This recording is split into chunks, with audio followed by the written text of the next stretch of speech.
একটা মুসলমান বাদ থাকলে ভোট করতে দেব না। শুভেন্দু অধিকারীর ক্ষমতা থাকলে বা ইলেকশন কমিশনের ক্ষমতা থাকলে নির্বাচন করে দেখা পশ্চিমবাংলায় রাষ্ট্রপতি শাসন লাগু হোক, তাও আমাদের আপত্তি নেই। কিন্তু কোনো রকম এই চোরে চোরে মাস্তুতো ভাই বিজেপি আর তৃণমূল আন্ডারগ্রাউন্ডে এইসব করে মুসলমানদের ভোটকে বাইরে রেখে গদিতে বসবে, ওটা হবে না, আমরা করতে দেব না। সংবিধানকে কেউ অগ্রাহ্য করলে আমরাও যখন তার প্রতিরোধে নামব, তখন শুভেন্দু কোথায় থাকবে, ওই কাঁথি থেকে কোথায় পালাবে সেটা রাস্তা খুঁজে রাখবে।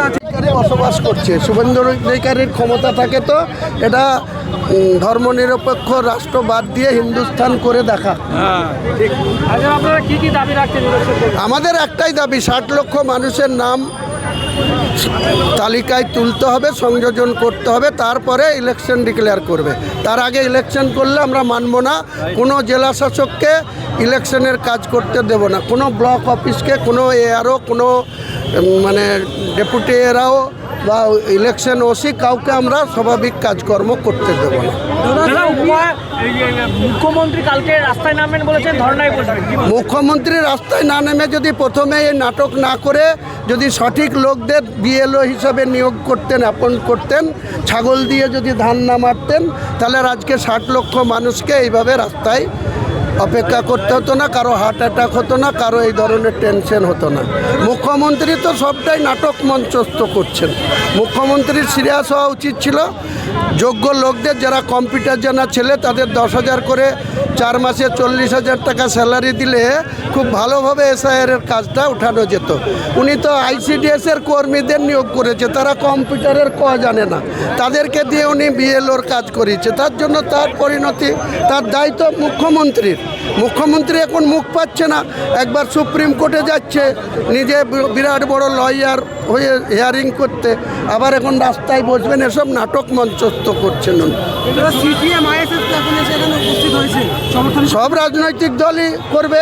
আমরা রাজনীতি করি মানুষের জন্য, সেই মানুষের ক্ষতিকারক কোনো সিদ্ধান্ত ইলেকশন কমিশন নেক আর যে কোনো ব্যক্তি নেক, তার বিরুদ্ধে আমরা রাস্তায় থাকব। আমরা মানুষের পক্ষে কাজ করব, মানুষের জন্য আমরা আন্দোলন করব, মানুষের জন্য আমরা রাজনীতি করি। শুভেন্দু অধিকারী বলছে যে 9,000 মুসলিমরা বাদ যাচ্ছে, 10,000-এর মধ্যে 9,000 মুসলিমরা বাদ যাচ্ছে, মুসলিমদেরকে বাঁচাবে আমাদের। একটা মুসলমান বাদ থাকলে ভোট করতে দেব না। শুভেন্দু অধিকারীর ক্ষমতা থাকলে বা ইলেকশন কমিশনের ক্ষমতা থাকলে নির্বাচন করে দেখা পশ্চিমবাংলায়। তাহলে কি দাদা ভোট বয়কট করবে? ভোট বয়কট কেন করব? প্রতিরোধ করব। ভোট যদি এইভাবে আননেসেসারি ডিক্লেয়ার করে, রাস্তায় নেমে আন্দোলন হবে, জেলা শাসকের অফিস ঘেরাও হবে এবং সুপ্রিম কোর্টে এর বিরুদ্ধে অ্যাপ্লিকেশন ফাইল হবে। আপনারা আজকে এসছেন, মূলত কি দাবি? আমাদের একটাই দাবি যে এসআইআর 1 মাস ব্যাপী খসড়া তালিকা টাঙানো ছিল।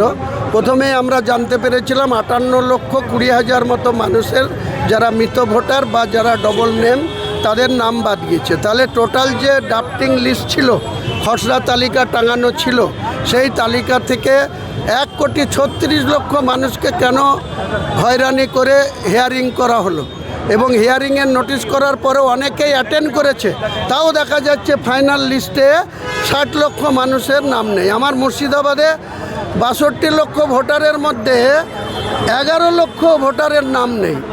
তো এটা তো কোনো মতেই মানা যাবে না। মনে হচ্ছে যেহেতু মুর্শিদাবাদ সংখ্যালঘু অধ্যুষিত একটা জেলা, মালদা সেখানে 8 লাখ, আপনার মুর্শিদাবাদে 11 লাখ, ওদের টার্গেট করা হয়েছে মুসলিম ভোট। একদম মমতা ব্যানার্জিও টার্গেট করছে। মমতা ব্যানার্জির কাছ থেকেও মুসলিম ভোট সরে গেছে এবং বিজেপি তো মুসলিম ভোট পায় না। কাজেই দুজনেরাই আন্ডারগ্রাউন্ডে ইলেকশন কমিশনের সঙ্গে চক্রান্ত করে সব করছে। আমরা এই চক্রান্ত ভাঙব এবং প্রতিরোধ করব এবং জেলা শাসকদের, ব্লকের যারা আধিকারিক, যারা নির্বাচনের কাজে অংশগ্রহণ করে, তাদেরকে কোনো মতেই এই নাম সংযোজন না করা পর্যন্ত আমরা করতে দেব না। ইলেকশন বাংলায় পরে হোক, রাষ্ট্রপতি শাসন লাগু হোক, তাও আমাদের আপত্তি নেই।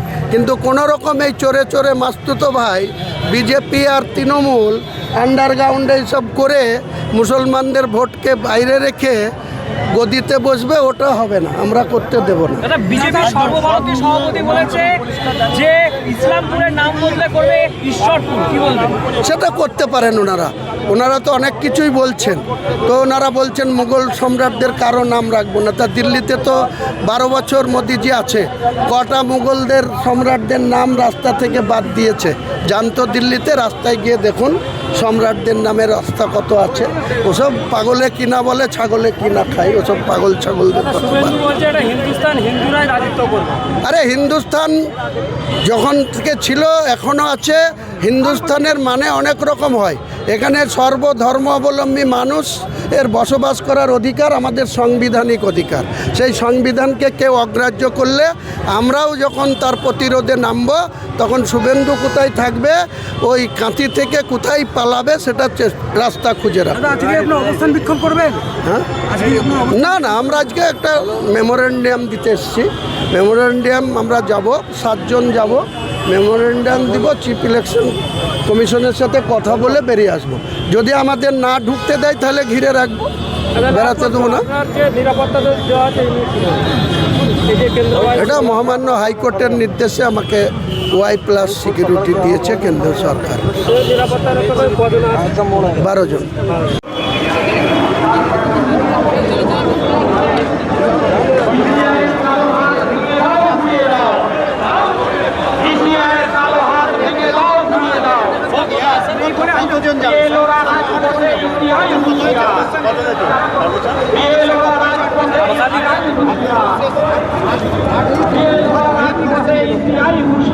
দেখি দাদা একটু